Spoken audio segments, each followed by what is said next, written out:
Selamat siang, selamat sore, selamat malam, para pendekar dimanapun berada di seluruh Nusantara. Jangan lupa subscribe, like, and share teman-teman pendekar dimanapun berada. Semoga para pendekar dimanapun berada tetap semangat, terlebih-lebih dalam menyambut kebangkitan harga karet akhir-akhir ini. Semoga harga karet akan tetap semakin naik dan sani karet ataupun para pendekar akan semakin berjaya. Salam pendekar dari Sumatera Utara. Jadi kali ini kita akan membahas perbandingan penggunaan karet di dalam negeri dengan jumlah karet yang diekspor ke luar negeri. Berapa kira-kira perbandingannya? Pada hari ini kita menimbang getah dengan kategori bak tanah 2 mingguan berada di kisaran harga 7 ribuan atau naik sedikit dari harga Sabtu minggu yang lalu.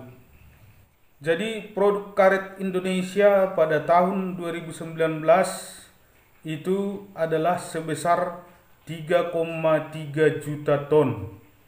Jadi pada tahun 2019 produksi karet Indonesia adalah 3,3 juta ton.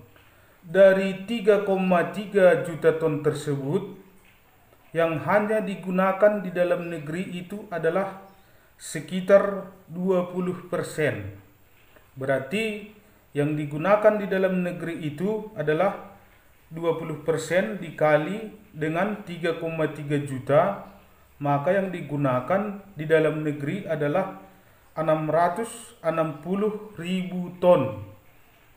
Jadi yang digunakan di dalam negeri itu adalah 660 ribu ton.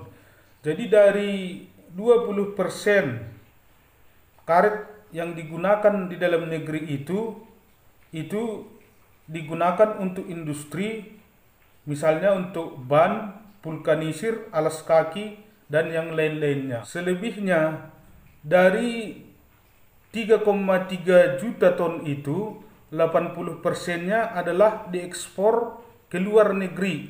Jadi kalau kita kalikan 3,3 juta ton dikali 80%, maka yang diekspor ke luar negeri adalah 2,64 juta ton. Berarti tadi perbandingannya adalah 20 berbanding dengan 80. 20% digunakan di dalam negeri, sedangkan 80% karet Indonesia diekspor ke luar negeri.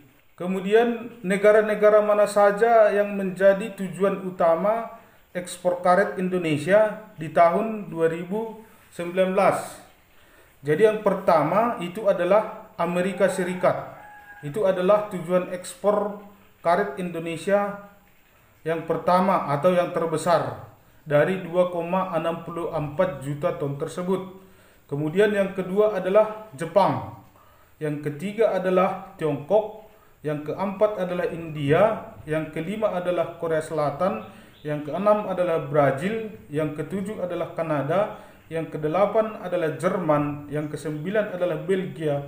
Yang kesepuluh adalah Turki dan negara-negara lainnya. Jadi kalau kita kembali kepada perbandingan penggunaan karet di dalam negeri dengan yang dikirim ke luar negeri, 20 berbanding dengan 80%. Berarti dapat kita tarik kesimpulan bahwa harga karet di dalam negeri sangat-sangat tergantung kepada ekspor atau sangat-sangat tergantung kepada harga luar. Mengapa? Karena 80% karet itu dikirim ke luar negeri atau jumlahnya adalah 2,64 juta ton dari 3,3 juta ton produksi karet Indonesia di tahun 2019. Makanya ketergantungan harga terhadap luar negeri itu sangat tinggi. Itulah mungkin salah satu faktor yang dapat mempengaruhi harga karet. Jadi jika harga karet di luar negeri itu agak tinggi ataupun mahal, maka akan sangat berpengaruh kepada karet di dalam negeri.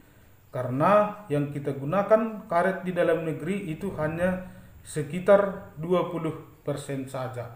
Itu mungkin penjelasan singkat mengenai perbandingan jumlah penggunaan karet di dalam negeri dan yang diekspor ke luar negeri. Terima kasih atas segala perhatiannya. Salam pendekar dari Sumatera Utara.